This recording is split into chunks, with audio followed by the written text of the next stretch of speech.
Hello, welcome to the Talking Michigan Transportation Podcast. I'm Jeff Cranston.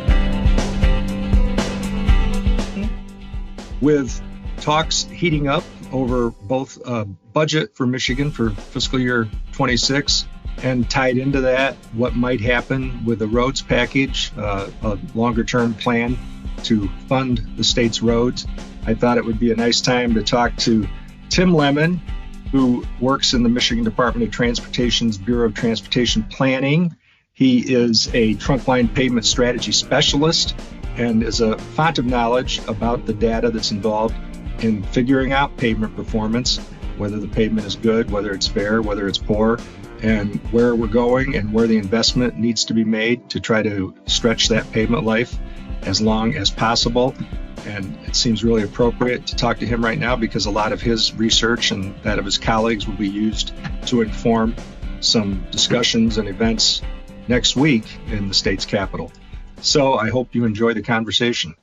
Tim Lemon, welcome back to the podcast. I always appreciate talking to you about everything from pavement and how you do your forecasts and how you do the measures and all those things, and especially this week because we're getting ahead of what should be a very interesting week next week with a big rally planned at the Capitol in Lansing with a lot of advocates for road funding, laborers, operating engineers, contractors all coming together to make their case to lawmakers. And then the following day, a panel discussion, which all legislators have been invited to by a number of people involved in the road funding debate.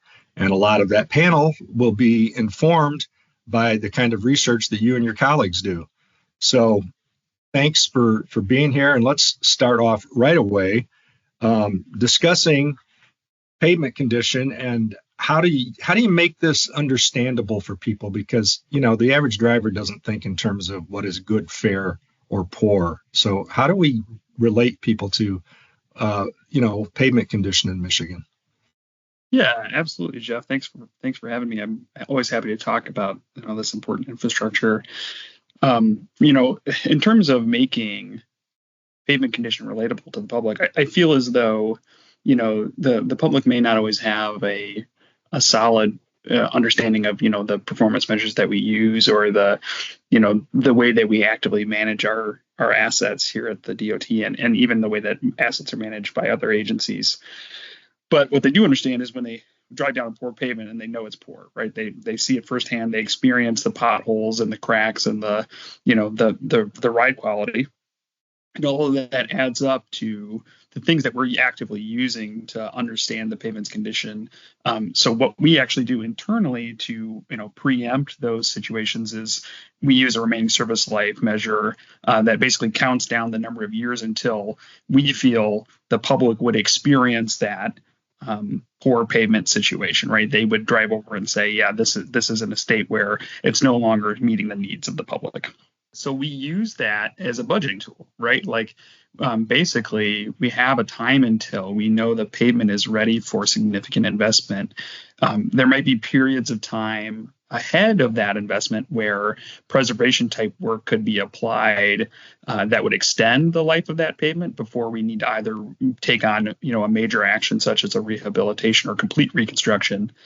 And so that preservation action really saves us a lot of money in the long run if we're able to hit that specific window before that remaining service life runs out. So the remaining service life, not only is it a condition and planning tool, it's also this budgetary information system that we can use to know exactly how much and when we're going to need additional investment. So asset management sounds about as geeky, engineering as any term we use, but it's probably one of the most important concepts to understand. And I've come to understand, having done this job for a while now, that MDOT has become a national leader, has been a national leader in that.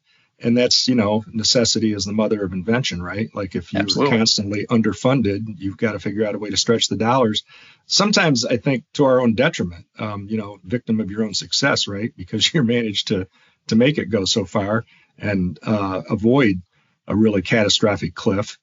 But talk about that in the context of, how would you explain it to any old citizen that you talk to about what asset management means and how your work factors in to the Transportation Asset Management Council's decisions.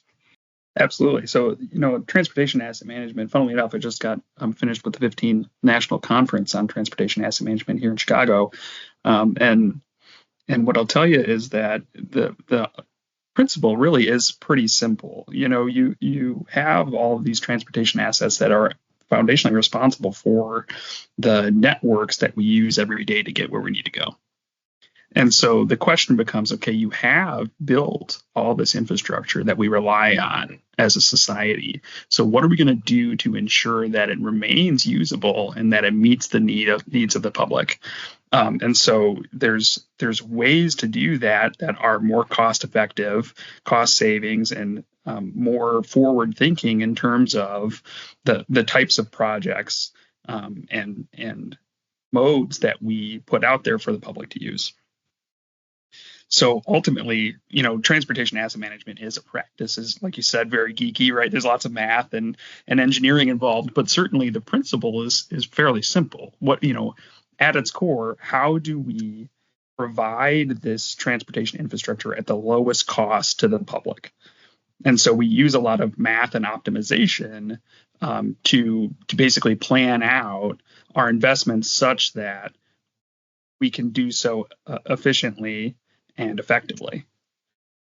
But it's kind of counterintuitive that a lot of agencies, I think, have been slow to adopt and catch on to this concept because worst first seems like the most logical way to approach the system, doesn't it?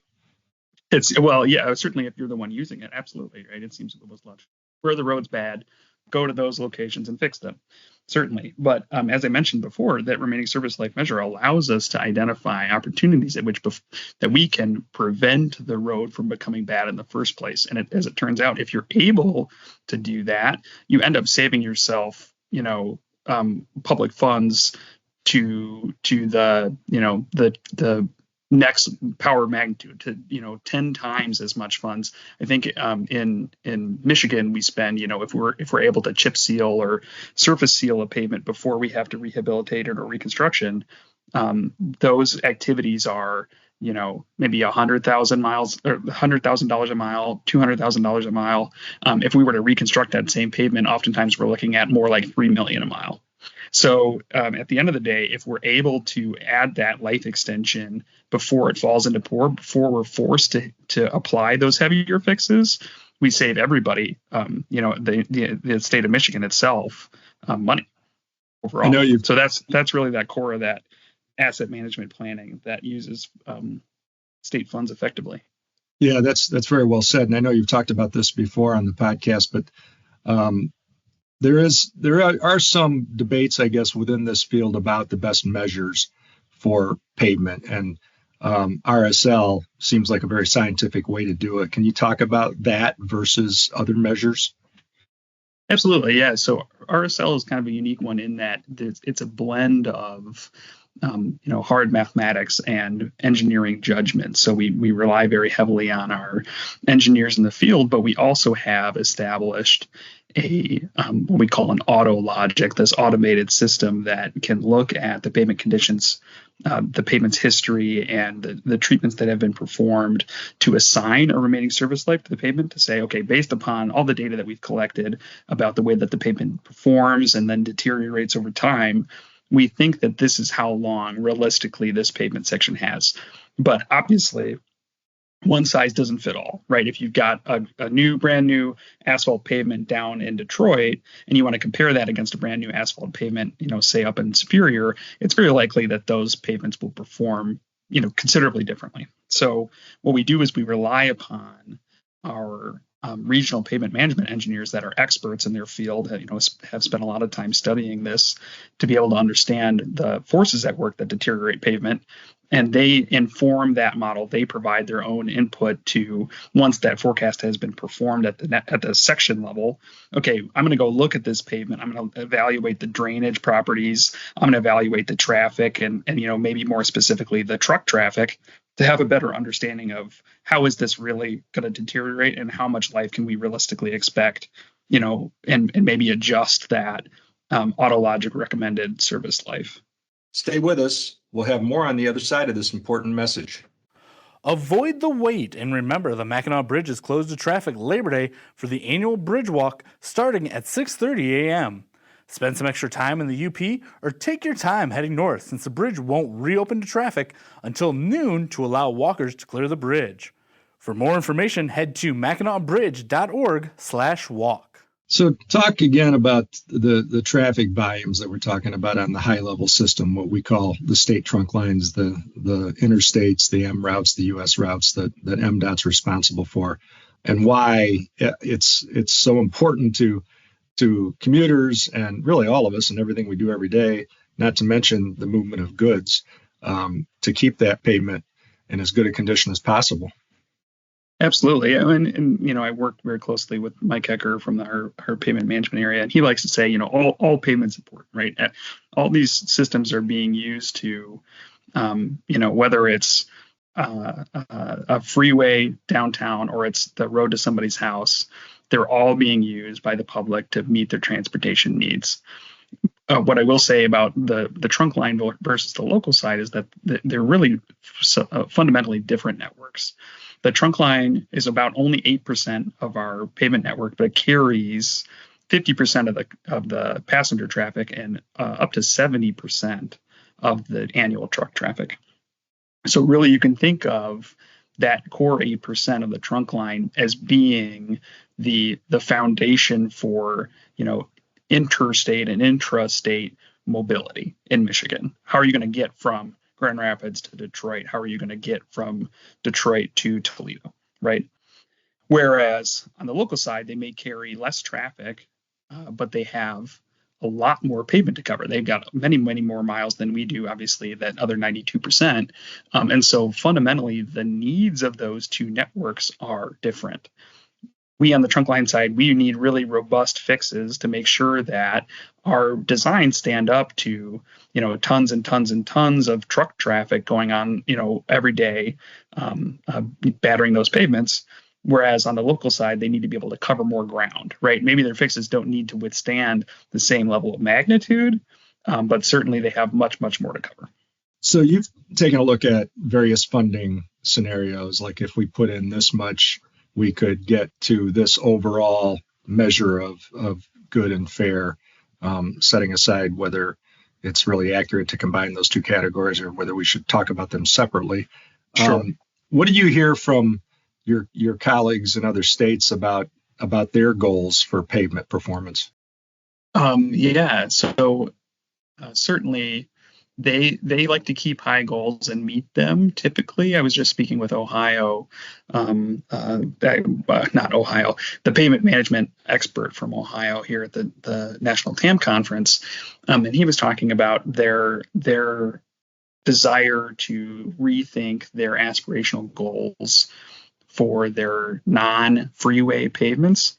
And really what they were getting down to is maybe instead of adjusting the goal, what we need to do is find a cheaper way to maintain those over time. And so he spoke to me about basically different practices in the way that we use surface sealing, which MDOT is a leader in. And we kind of discussed, the practices that he could use to reduce the overall cost of maintaining those non-freeway networks through the use of preventative maintenance, as I've just described today, and keep those goals high and keep the performance of the system high while reducing the cost to the public. So he's seeking out actually to do exactly what we're already doing here in Michigan, but he has the funding available to consistently meet the goals established by his legislature. Yeah, that's well said too. So talk a little bit about the challenges going forward. I mean, our pavement goals, as you know, are aspirational. What is your forecast? What's your number crunching tell you about what we need to get there versus maybe some lower but reasonable in terms of expectations levels? Yeah, that's a good question, Jeff, because that's been a hot topic in the field right now. From the way that I see it, with Rebuilding Michigan doing what it did for us, which is to take a lot of key locations, typically freeway sections, and bring them up into good condition from poor. where we're standing now is that we have a buildup of fair pavements on the non-freeway. About more than 50% of our non-freeway pavements are in fair condition, and they're at risk of, based upon their remaining surface life, within the next 5 to 7 years, falling into that poor condition very, very quickly. So what happens if that big chunk of majority fair pavements all fall into poor condition at once? Well, the climb back up to even get back to where we are now is no longer, say, a 10-year prospect. We start talking about 15, 20, 30-year strategies at that time, which, as you might imagine, from a funding standpoint, is really pretty unsustainable. So it's better, as I've described, to prevent the network from falling into that disrepair by seizing the opportunity that we have now to take those fair pavements and make them good, right? Using preventative maintenance, using all the tools that we have in our asset management toolbox to prevent that catastrophic situation. So realistically, I think it comes down to that RBMP, that Rebuilding Michigan program, really helped us save money and invest wisely in key reconstruction locations. But now it's time as a state to focus on that holistic asset management approach that we need to ensure the continuing infrastructure. Yeah, and I think it's really important to point out here that the decision to do Rebuilding Michigan, and that involves bonding, which obviously involves debt, was based on the failure to get any movement by the policymakers, any consensus on doing Absolutely. something sustainable. But we did it at the time. It made sense based on interest rates. I still submit that the debt incurred by fixing these roads pales in comparison to the debt that you would heap on your posterity by leaving them these roads and bridges that are completely falling apart and saying, not my problem, you guys figure it out. So that is expiring, as you said, and there's going to be some tough decisions if there's not enough funding going forward. We're still hopeful as the negotiations go on. That's what next week's events are all about, trying to make the case. We'll see where we end up, but we know it's going to be a challenge. It's going to be an ongoing challenge. I don't know. You managed to keep a pretty good perspective knowing all these things. I certainly admire you for that. How do you do that? Thanks, Jeff. Yeah, I have optimism that the decision-making processes that recognize the fundamental need for transportation for the state of Michigan, right? There's really no getting around making sure that people can get to the healthcare that they need every day, making sure that people can get to their jobs so that they can support the economy and, get home so that they can support their families at night. So, in my opinion, one way or another, I believe that we as a state will find a way to support each and every person of the state through that. Yeah, that's well said too. Well, Tim, thank you as always for talking about this. It'll be really interesting to see what comes to pass as they get to the budget deadline, and it seems to be closely linked with a roads plan. In the end, we don't know if those two will end up being severed or if they will get some kind of consensus at the same time, but it'll be interesting to watch. Yeah, we can certainly hope, Jeff. I'd like to thank you once more for tuning in to Talking Michigan Transportation. You can find show notes and more on Apple Podcasts or Buzzsprout. I also want to acknowledge the talented people who help make this a reality each week, starting with Randy Debler, who skillfully edits the audio, Jesse Ball, who proofs the content, Courtney Bates, who posts the podcast to various platforms, and Jackie Salinas, who transcribes the audio to make it accessible to all.